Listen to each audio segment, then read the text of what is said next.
After a devastating dragon assault, the realm of Thornshire lies in ruin. Now the Queen calls upon the guild to restore its capital, Ferrum's Ford, to its former glory. That's funny. I played this game a lot, and I didn't know that there were dragons thematically in it. Let's take a look at Guildlands. Guildlands is a tile laying game for 2 to 6 players. Players will be rebuilding the land of Thornshire after it was just completely wrecked by a bunch of dragons. Setup is quite simple: shuffle the tiles, choose one of the 6 guilds, take a few coins depending on the player count, and then you're off to the races. Players will be rebuilding the city by choosing one of these tiles on their turn and adding it to the city. All the players are collectively building the city together. However, where it gets interesting is each one of the 6 factions that the players can play as has a completely different scoring condition from all the other players. Each player has their own motive and their own reason why they may place a certain tile at a certain place on the board. So if you're familiar with modern board gaming, kind of think maybe like Carcassonne. However, I'm the only guy that's allowed to farm, and no one else can farm. And you're the only person that can score roads. And if you're not familiar with modern board gaming, that last segment did nothing for you. Sorry. So going clockwise around the table, each player will take a turn. On a player's turn, they must take 1 tile action. A tile action is taking one of the tiles from the market or display, whatever it's called, and adding it to the playing area. So maybe I will take this tile here and I will put it here, because that's kind of creating a long road, and I happen to be playing as the Road Toll Collectors Guild. So my scoring condition is I want to try to get the longest road possible on the playing field, because I will gain a point for each tile that is in that road. The other tile action that a player can take on their turn is they may rotate a tile that's not landlocked or that isn't surrounded on 4 sides with other tiles. So maybe instead of placing that tile, I could have took this tile and rotated it as much as I want and then just put it back in its same spot. And that can be super handy for, say, if you're the City Watch Guild. The City Watch Guild wants to have these blue towers on the outermost spots of the city, or the collective tile laying thing. City? Yeah, we'll call it the city. And on their turn, when a player is laying these tiles out there, and should the tile they lay complete a section of roads of a matching color of exactly 3 tiles, they will gain a coin. And coins are freaking sweet, because coins allow you to take either a bonus action during your turn, and if you save them and don't use them, they are worth points at the end of the game. But in addition to their mandatory tile action, a player can also take 1 special action during their turn. One of the special actions that all guilds have available to them is placing one of their workers on the board. This keeps other players from being able to rotate that tile. So if you're working on a section of the board that is kind of important that nobody messes with it, it's a good idea to place one of your workers out there. In addition to placing your workers, another special action that you can do is move a worker. And they can move as far as they want along a road until there's a break in the road, then they have to stop on that tile. So that can kind of give you a good bit of flexibility in moving your workers. And in addition to placing your workers as an option for your special action, all the guilds have their own special abilities as well. For instance, the Road Collectors Guild here, say some prick takes one of your tiles and rotates it and breaks up your road, well, you have a tiny wooden bridge in your pocket, and you can place that boop on that space, and it will continue that road for you. And I found it's usually best to not use that piece too early. Kind of wait till mid-late game to commit that piece to a place, because you can't move it once it's placed. At least I don't think you can. Yeah, just as once placed, it becomes part of the road network. Oh, yeah, and don't worry, you'll be looking at your player board all the time during the game, because actually quite handy. It lists all your actions, all your abilities, and your scoring criteria, and on the back of it is an example of exactly how your guild will score. And speaking of, let's take a glance at the 6 different guilds that you can play as. The Druids are trying to complete shrines of standing stones. So if they have half of a shrine, like this one here, that is worth 1 point. If it is 3/4 complete, that is 3 points. And if it's a fully completed one, that is 5 points.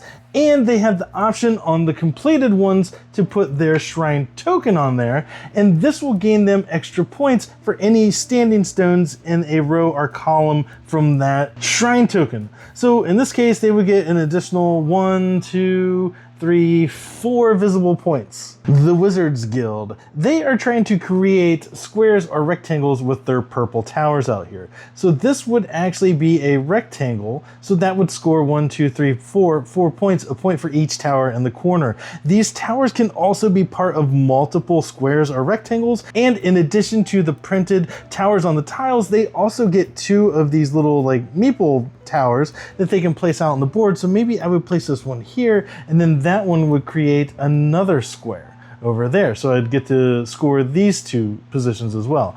And there's no limit to that size. So actually this one, this one, this one, and this one would also be another rectangle. I'd like to pause for just a moment and mention that this was a review copy provided by the publisher. However, the thoughts and opinions in this video are my own. And Harley Dog here would like to remind you to please click that subscribe button and please leave a comment down below because she gets a treat for every new sub. Merchants Guild, they're going to try to connect the largest spot possible of contiguous merchant stands. So like this here, and then later on they may want to try to put, you know, a stand there like that, and they'll probably want to try to put one of their guys on those places to keep players from rotating them, because if somebody comes out along and rotates that, that's going to destroy part of their connected market. So they'll probably want to use their dudes wisely, and they also get a market stand meeple thing, and the market token is placed in the center of any tile, and they score a point for each different type of guild symbol. And there's the Gardener's Guild, and they will score 1 point for each tree in a qualifying garden. Qualifying garden is 4 or more directly connected green spaces containing trees or bushes, and there are 3 bushes, so that would gain them 3 points. And they also have these fountain tokens that they can place in an empty hole in the board, and each one of those is worth 2 points. And there's the City Watch Guild. They will score a point for each watchtower on the city's perimeter, and during the game they can place wall tokens connecting 2 watchtowers on the perimeter, and those will gain them extra points at the end of the game. And last, and in my opinion certainly least, are the Road Toll Collectors Guild. They are trying to just get the longest road possible, and they'll gain a point for each road that is in that segment, but they do have this little bridge buoy, so if somebody rotates a tile busting up your road, you can put that on there, and that will connect those 2 pieces. But the Road Collectors Toll Guild also gains an additional point if their longest road starts on a statue space and ends on a statue space. And these up here are the statue spaces, and typically the statue spaces also give additional points to all the other guilds. I just failed to mention it because this is an overview. And once this stack of tiles has been emptied and the last tile has been placed onto the playing area, that triggers the end of the game. Players tally up their scores, and then the player with the most points is the victor. So that is Guildlands in a nutshell. I found this to be a very interesting twist on the tile laying genre that we're used to with games like Carcassonne, because the different scoring conditions really kind of mix things up a bit because you're like unintentionally getting in each other's way. I mean, of course, sometimes you will intentionally get in someone's way by simply rotating a tile, possibly to break up, say, a longest road or something like that. But that all kind of depends on your play style and what your scoring criteria is. I do feel like with the 6 different guilds, it does provide plenty of replayability, and it will feel different every time you play it, depending on what guild you have. And for the most part, I feel like they are pretty well balanced. I do just have a thing against the Road Toll Collectors Guild, or whatever they're called. I do feel like they are the weakest of all of them. The production of the game is really nice. The insert is nice. The box is maybe a little bit bigger than it needs to be. The tiles are nice, thick, chunky tiles. All the meeples are cool. They're all different sculpts or shapes with the screen printing on both sides. And each one of the guilds has like its own special wooden piece, like the bridge or the towers or the fountains or parks or wherever they are. And they're all done really well. And it all kind of adds to like a nice table presence when you're playing the game, because you start, you know, building the city, and then people are putting their little meeples and towers and such out there. It looks really cool. The rulebook is clear, and each one of the player boards has all the rules and their scoring criteria, and it has an example on the back, which is great. Love it. However, I do wish the rulebook contained all the information that was on those player boards in it. Oddly enough, it doesn't. There is a page that does like quickly overview each one of the guilds. However, there are not any pages in the rulebook that have that exact information, or at least that detailed of the information. And I feel like that was kind of a miss, because when it's not your turn, it would have been nice to have the rulebook to be able to look at it and see exactly how your opponents are scoring, rather than, you know, where you're going to reach across the table and take their player board. But it's weird because the rulebook is solid. It's a good rulebook. However, it could just be me, but I found the teach in this game to be kind of tough. You only have a couple options. Yes, you have to take your tile action, lay a tile or rotate a tile, and then you can take a special action, typically laying out your worker so people can't mess with your tiles, or moving your worker, or placing your special piece that you have, whatever it is, depending on the guild. So there's not a whole lot to teach. It's just explaining and understanding all the different scoring criteria. So just imagine that you are the only person that's ever played this game and you're teaching 5 new people. So you can get the base rules down really quick, but then you're gonna sit around the table and be like, I am playing as the Wizards Guild. We are purple and we are trying to create square or rectangle shapes with our towers. Which, okay, so I mean, that's not really super difficult, but then that's just one person. Next person's like, I am the road builder's toll. We're trying to get our roads. And then now all these new people, not only do they really need to learn one rule set or one scoring set, they may try to remember 6 of them. And that's where this game can like really be a miss for a group. If you're playing with a large group like this, it's almost worth not even knowing what the other player's scoring criteria are. Just play the game, get in each other's way a little bit, and then score the game at the end and see who came out the victor. And that's another thing too, the scoring in this game can take kind of a minute at the end of it. It would be super dope if they had an app that maybe you could just take a picture and it would tell what the player's scores are. But back to the teach.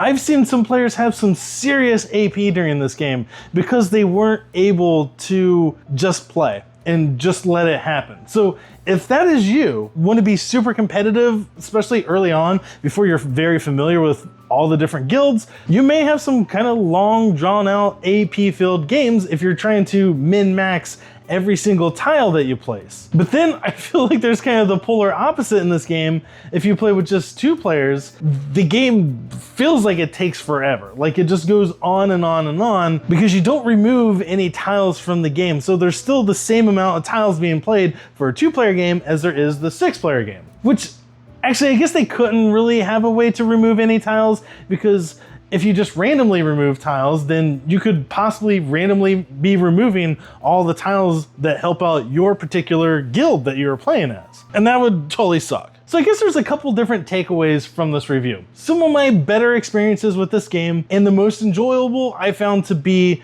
with 3 players, where all the players were familiar with all the different scoring conditions. And that's if you want like a medium-ish feeling game and you're playing competitive. The other option to enjoy this game is to play it with like 5 or 6 players and not worry about other players' scoring conditions and just enjoy the chaos. Try to place and rotate tiles to best help yourself and not worry too much about the other players, because trying to worry about 5 other players' different scoring conditions is terrible to try to do in your head. So I'm not really sure where I would even put like a score on this game as a review. Like I think probably the overall cumulative average of enjoyment I've had from this game would probably be like 3.5 out of 5. Like I've really had a good time with some of my plays. And then I've had a couple plays that were less enjoyable. For instance, I would not recommend this game if you're only going to play it with 2 players. It's just simple, not a recommendation.